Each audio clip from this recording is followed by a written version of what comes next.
How do you believe what religion is? Being a Christian all my life. Well, It's not yeah, really I affected don't me know as for such, sure but I or don't the really wrong to practice say it. what anything like that, religion because is. I feel like What's people happening try to and churches push today? their religion on you. You I have just to haven't got the follow time it for every it really. I single think it's day. a waste of It's too time. rigid, Built so. into ours, I there's don't go no to church or such anything like that. So.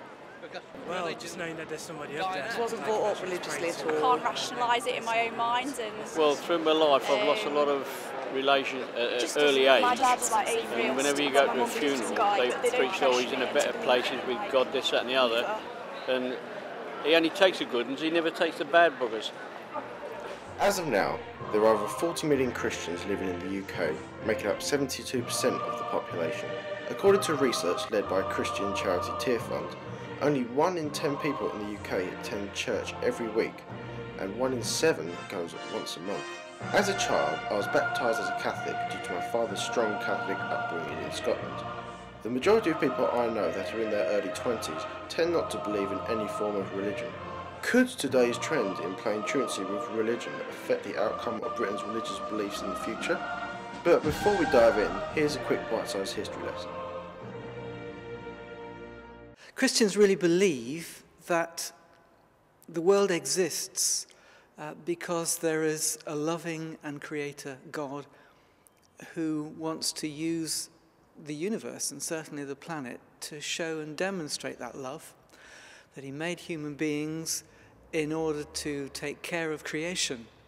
And what Jesus did by coming and living and showing us God's love was he also died for us as a way of wiping the slate clean, so that people who put their faith and trust in him can have a new start and a fresh experience of that love and understand his purposes for their lives.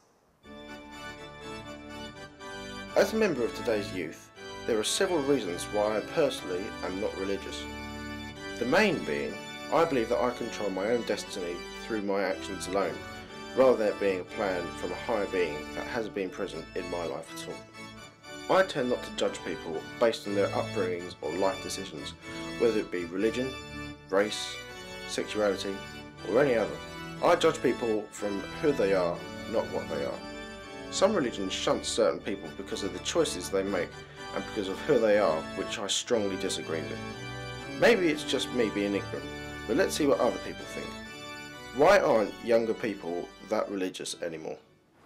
I guess, it's interesting because when you ask people, what their faith is, and some will say Christian because that's the box that you tick, because it's what their family is or something like that, something they've been, somewhere in their past it's been there, but I don't know why people aren't really Christians. People don't have time for religion, they don't bother with it anymore.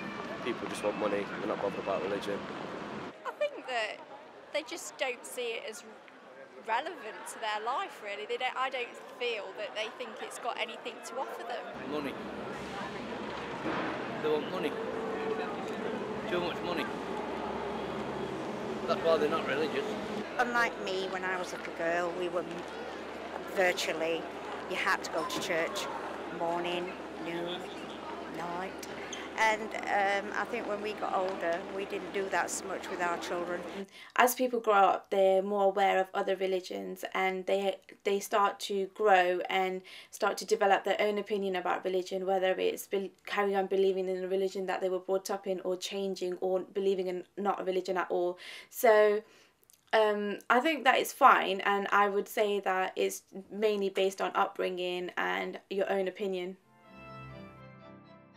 There are many varying opinions surrounding this topic, which are all valid in their own right. Since 1991, more than 2 million people have immigrated to the UK, changing the way that Britain is shaped today. Along with their cultures also came their beliefs. As I stated earlier, some religions don't accept others because of their beliefs or lifestyles. But has our mixed cultural Britain learned to accept one another for who we are? And how much of an impact has the introduction of other cultures had on the UK? I think all religions they're all coming from very different standpoints. I suppose they're all looking to believe in one God, but not at the same time. Because Islam believe in a God that's different to what people who are Christians believe that God is. And then Buddhism is all about, you know, it's completely different. Hinduism is different. Like, they're all very different. Everyone's brought up in a different way. Everyone has been brought up by not just parents, grandparents, in believing in a certain religion, if it is Hindu or if it's something else. I was personally brought up in a Hindu background. That is the main reason why I follow this religion. It is difficult being a part of the minority because the majority is obviously the bigger bit, and you would always want to be a part of the majority because you'd feel like safe, because that's what, like, you're part of the majority. But being a part of the minority is good, because you do things differently, which can educate other people, but it can sometimes be good as well because you feel like you're unique and you're different and not everyone's the same. I think in our society today there's a lot done for equality and for everyone, and everyone gets their opinion out, and yeah, I think it's pretty good. Yeah, and there's also a lot more multicultural schools where you learn to bond, and there's awareness of other religions and other necessities and beliefs. So it's a lot better than it used to be. One of the great joys of being at St Mary's is that we hold multi-faith services from time to time, and also we have many good conversations through the Interfaith Council in Nottingham, and have many good friends upon it. I think it's all a question of understanding, really. If people from different religions don't understand each other and just think, that's it, once you're Christian, once you're Muslim, once you're a Jew, then that's it, then nothing will ever change. But if they can actually come together and, I guess, understand each other and where he's coming from, then maybe not. I wasn't aware that a Christian church held multi-faith services and memorials for the Holocaust, which has left me pleasantly surprised. This is a positive step in the right direction. Other religions are learning about one another's ways and understanding why they believe what they believe. But with the good, the bad always follows. On July 7th, 2005, religious extremists killed 52 people after they detonated 4 bombs whilst using London transport. These unforgivable actions beg the question, does religion cause more problems than solve them? Sometimes religion, like a lot of other things, gets used by people who have their own agendas. But we live in a society which has ceased to trust institutions, including churches, but everything from governments to newspapers and all the rest. And that means, just like politics, you can have people who are very sincere in what they believe in their politics and want to make the country a better place.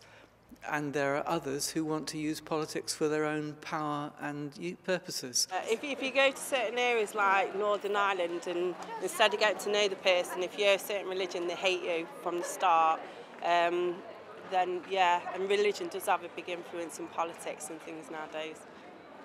It used to do years ago, but today they've got no saying much of anything in my book, because they don't rule anything these days like they used to do. Well, I think it causes 90% of the world's problems. Sometimes the outcome can be different in each religion. That can cause problems because you're brought up in a way saying that this is right, this is wrong, but not all religions will believe that what is right is actually right. So it can cause problems, but it can also solve them at times as well. Yeah, I think every war that's been there's been religion behind it somewhere, and thousands, even millions of people have been killed over the years, so yeah, I think so.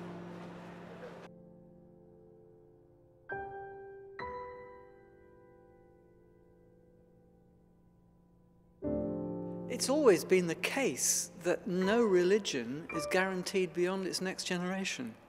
And the task, which I do see is particularly urgent at the moment, is to ensure that the good news about Jesus is reached, disseminated in all sorts of ways to all sorts of people, so that those who find his message attractive may come to know and enjoy the love of God. To conclude then, religion will only last as long as people remain faithful to their teachings.